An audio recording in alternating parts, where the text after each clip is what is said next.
Blog Talk Radio.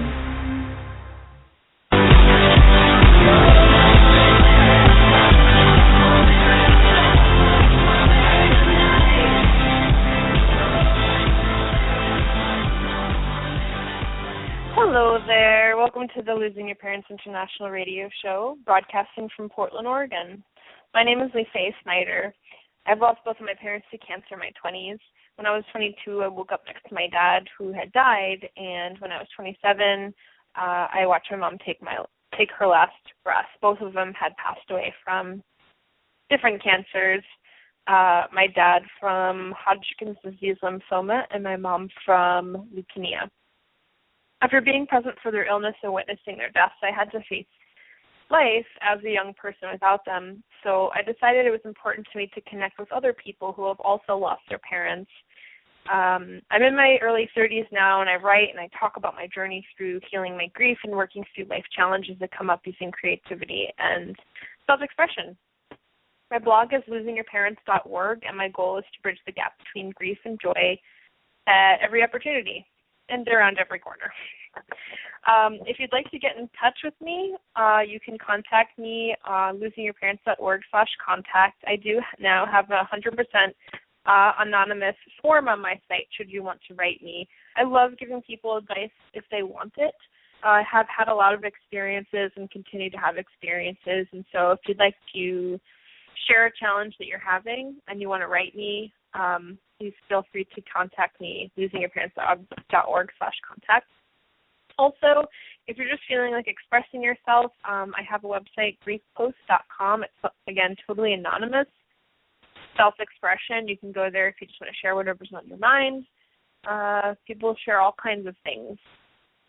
So, a life update here in Portland, Oregon. It is very rainy and very gray skies. And before moving here, people were like, oh, it rains a lot, and I felt like that's okay because at least I'm not shoveling snow. And I can see why the gray skies are challenging because you wake up every day and it's just gray. It makes you feel very sleepy and not getting the amount of vitamin D I should, at least from the sun, so I have to take some supplements. So I want to talk about that, and today we're going to talk about actually holiday depression. A little update on Ziggy for those of you who are interested in staying upstate with my little puppy.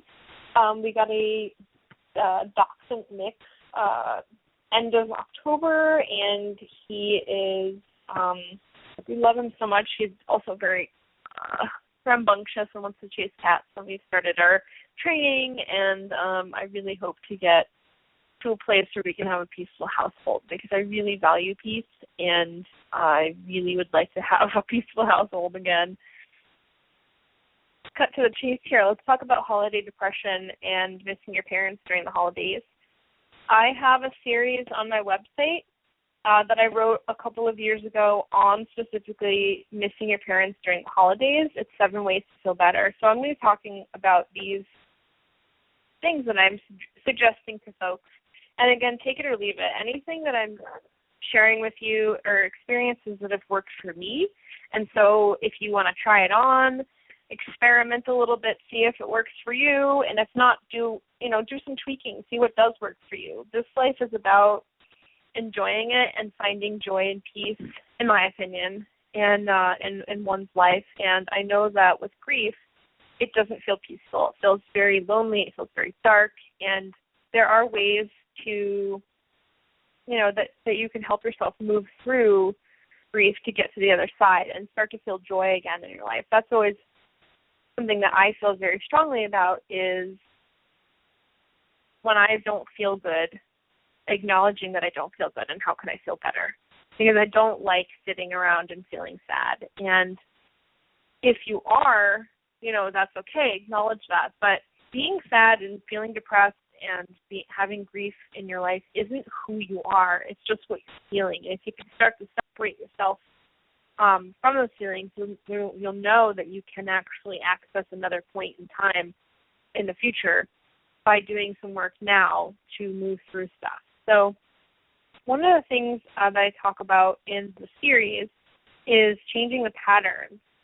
What does that mean? So Christmas can be kind of overwhelming. You're, kind of lost in the mix of everything, and things aren't the same without your parents. There's a lot of memories and emotions tied to the holidays. I specifically, my mom, she loved Christmas, like, so much. It was her favorite time, and she used to, like, wrap presents, and one year she ran out of tape, and so she wrapped all of the presents without any tape, and it was amazing, like, whatever she did to make those things happen. We also have memories about, putting up the Christmas tree, going out searching for it, like, the night before Christmas and putting it up, and lots of procrastination around the holidays. So I've been choosing to change the pattern of, a little bit less nation with the holidays. Also thinking about creative ways of what patterns do I feel like I need to change. So one pattern that I changed a couple of years ago was that there was a family brunch that happened every year on Christmas Day, and there was one year I still lived in New Jersey, and I chose to not go. And why did I choose to not go? Because the last time I went, I didn't feel good. I felt like, wow, here's Lisa showing up, and she lost her parents, and that makes everybody feel a little awkward, and I have to talk about it or not and pretend it didn't happen, or if I'm not pretending it didn't happen, I'm talking about it. And all of it's uncomfortable, and maybe I don't feel like being uncomfortable. Maybe I don't feel like feeling lonely or showing up alone at this thing. And so one of the things I promised myself was that I would never again go to a family event or function without having someone with me. That's just something that I told myself that I wouldn't do just because it doesn't feel good for me. So if you have a family event coming up and, you want to change that pattern, you can choose to not go. I chose the next year to not go because I didn't feel like it didn't bring me joy to go. It just felt like this is what I do every year. And, my parents and I would go to this thing, and then when my dad died, it was just me and my mom and my uncle. And then when my mom died, it was just like me meeting up with my uncle there. It was just not, I didn't like it. So I can choose a different path, and so can you. It feels really scary and uncomfortable to do it, but it also feels extremely liberating. Making your own Christmas and Hanukkah memories is possible. And so what you have to do is pick out the things that don't work for you anymore and switch them to something and try something on. Something you try on this year might not work next year or might not work for you this year, but you tried it. At least you know. I don't like continuing patterns that don't feel good, and I encourage you to experiment with what patterns don't feel good anymore and what can you change. So changing the pattern is definitely one thing. Finding a good therapist is another thing. Having someone to talk to besides friends and family is someone professional, someone who is neutral, someone who doesn't have an emotional attachment to your parent or your family is a really positive thing. There's a great resource, goodtherapy.org. Yep. Goodtherapy.org has a database of therapists that you can find in your area. You can also, if you have health insurance, call your health insurance company and ask them for a list of people in your network. You can also do an online search. And what you're looking for is someone who may specialize in grief. I definitely love working with social workers in particular, say MSW at the end of their name. I think that social workers have a better sense of connecting with a person versus someone who is like just like it can be helpful too to look at a group of therapists who identify as queer and work with other queer people. Other things to consider: do they believe in the same things as you? Does that matter to you? So if you are an atheist Does it make sense to go to a therapist who has Christian beliefs? Maybe not.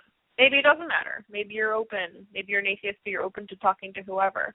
I like working with people who are believers in all religions and who are spiritual, especially because I do have a spiritual aspect to me that I enjoy and that I play with and that I rely on sometimes, and I need someone who gets that. Do they have a website where you can learn more about what kind of therapy they can provide? Someone who has an online profile, maybe at Psychology Today. Oh, that's another good resource, psychologytoday.com. They have a big list of therapists that you can access with a lot of information about them. What are you hoping to get out of therapy? What are your goals? Can you talk to your therapist about them? Because if you're going to therapy but you're not talking about the stuff you need to be talking about, then I don't know why you're going. You need to question that, just to be real and honest with you. You need to talk about the things that you're there to talk about them with, and avoiding them is just going to prolong the process of healing. Can you afford it? The answer should always be yes. The how should be the question. How can you afford it? What can you do? What can you take down a couple notches? Can you knock off your Netflix and, your subscription to whatever magazine to afford it? Can you drive less and save money on gas? Is there ways that you can afford therapy? I think that there's a way. I think where there's a will, there's a way. Does your health insurance support mental health? That's actually a great question that you could call up and ask, because some health insurance may support physical health, but mental health they may not. So you may want to find out information about what your deductibles are, people in network and out of network. Again, you can ask them for a list of providers. So I think therapy is a really good thing, and I really highly recommend finding someone to talk to, even if it's once a month, once a week, whatever. You don't have to go every day. You don't have to go once a week if that's not what's in the cards for you, but I do recommend that it's a safe space, and I think that everyone needs a safe space when they're grieving or when they're going through missing their parents, especially during the holidays. Look, my therapist used to tell me that was the busiest time. It was so hard to get a hold of her because it was she's so busy. So whenever I was there, I would make sure that I would put in for my next appointment and maybe even the one after that. So another thing you can try on is if you have physical items left over from your parents. I'm going to be talking about this a lot because my parents left a lot of stuff behind, and I had to figure out what I could do to deal with their stuff, their physical items, and it took me years. It took me over 9 years, about 9 years actually, to clean up my dad's and my mom's stuff. And it was challenging on 1,000 levels. But one thing that I did was I sold a couple of things that I knew wasn't really going to be helpful in my life, didn't make me happy, but was my mom's. And I put it in an envelope, and then whenever I wanted to, buy myself something where I was missing my mom, I would take the money out of the envelope and buy myself something with it. So it felt like my mom was buying me a gift. And you could do that for the holidays. You could take something of your mom's and turn it into something different and wrap it up under the tree. Wrap it up, give it to someone for Hanukkah, give it to yourself. I don't honestly remember what kind of gifts I've bought myself, but I know that I have bought things. It's been a while, and the reason why I don't remember is because that envelope, I lost it while I was moving things. I don't know where it is. I don't know if I accidentally put it in a pocket of a jacket or something, but it's gone. But I did buy things with it. So I think I have to start another envelope. But it made me feel really connected to my mom in a way that I couldn't access. She's not going to buy me gifts, physical item gifts. But you know what? You could turn just even Spotify, you know, like, and every time you listen to music, be like, yeah, my mom gave this to me. It's not her physically giving you a gift, but you're turning energy into some kind of different energy, and that's what this is all about. It's about changing patterns. It's about moving energy around. It's about moving forward from grief to joy. And happiness happiness is this thing we all want, but it's not something that is like once you get there you're just happy forever. I think joy is what we're looking for, and to find the pieces of joy in life, because I think that's why we're here, to love and to be loved and to feel joy and to experience life in the physical plane. And if you want to enjoy your life here, even though your parents aren't here, you have to find the pieces of joy are in your life, and they're everywhere. They're everywhere. Try to find some gratitude for what you do have in your life, because it really takes the focus off of what you don't have, and we should be grateful for what we do have. It's really important. So I'll talk about one more thing here today. This is for those of you who are interested in connecting spiritually with your parents. That's one thing that I enjoy doing, and it's something I will talk about. I'm not here to convince anybody that, you know, ghosts are real or whatever. I'm here to just share my experience. And I do believe that the physical world is a small part of the universe.